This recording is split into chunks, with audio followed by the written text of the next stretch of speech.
Amin. Makasih buat kalian yang udah doain supaya cepat kebeli PS5 dan juga sering ngasih gift dan juga nyawer di Saweria.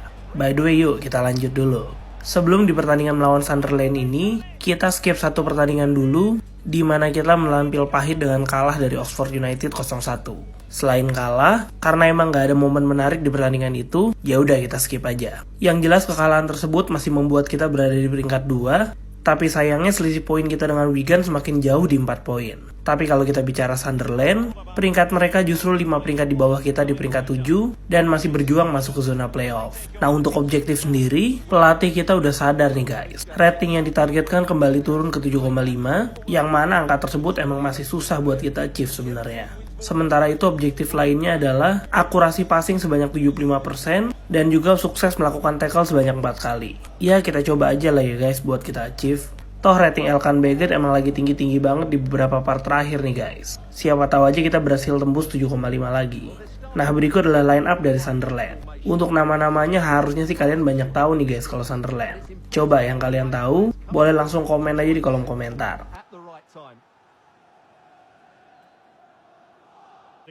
Nah kalau line up dari Ipswich sendiri, kayaknya nggak perlu dibahas lah ya guys. Salah satu dari kalian juga ada yang udah sadar tuh, bahwa pelatih Ipswich cuma gonta-ganti back kirinya doang guys. Sisanya udah kayak setelan pabrik, bener-bener dipakai terus tiap pertandingan. Tapi ya positifnya, Elkan Baggett juga jadi sering main guys. Oke, kita langsung masuk aja ke pertandingan. Pertandingan ini bisa dibilang cukup seru.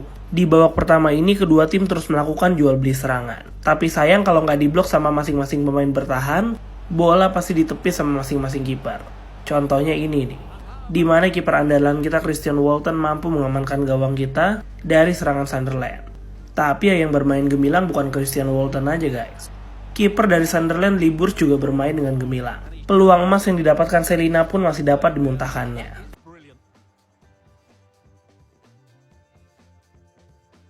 Sunderland pun kembali balik menyerang, tapi sayangnya kali ini harus keblok sama lengan dari kapten kita Sam Morsy.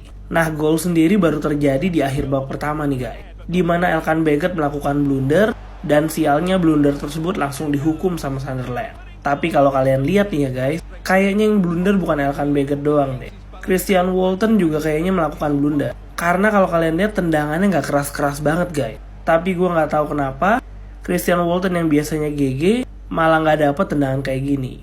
Ya emang lagi apa saja sih guys. Alhasil Ipswich pun tertinggal 1-0 di babak pertama dari Sunderland. Di luar dari blundernya tersebut, di babak kedua sebenarnya penampilan Elkan Baggett cukup konsisten guys. Dan tentunya cukup solid dalam mengawal pertahanan kita. Bisa kalian lihat, blok-blok krusial dapat dilakukan oleh Elkan Baggett. Tapi setelah unggul 1-0, Sunderland pun terlihat nggak mengendorkan serangannya. Ancaman demi ancaman terus diberikan ke gawang kita, tapi untungnya kiper kita Walton udah kembali GG lagi. Dan justru sebaliknya, memasuki akhir babak kedua, kita justru kembali berhasil mencuri gol lagi. Dan coba kalian tebak siapa yang cetak gol?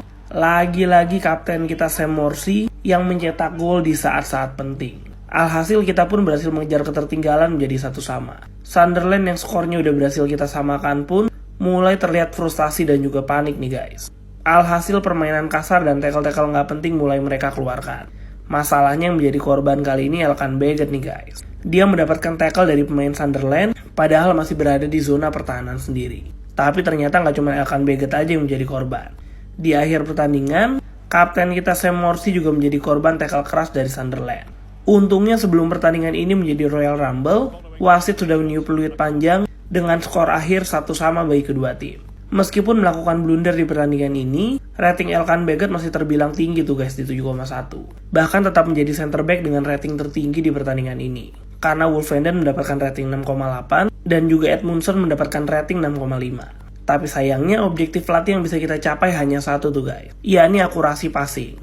Untuk rating dan juga tackle masih belum bisa kita capai. Dan sialnya lagi, hasil imbang ini semakin memperlebar jarak kita dengan pemimpin klasmen Wigan, di mana saat ini udah berbeda 6 poin nih guys. Wah gawat nih.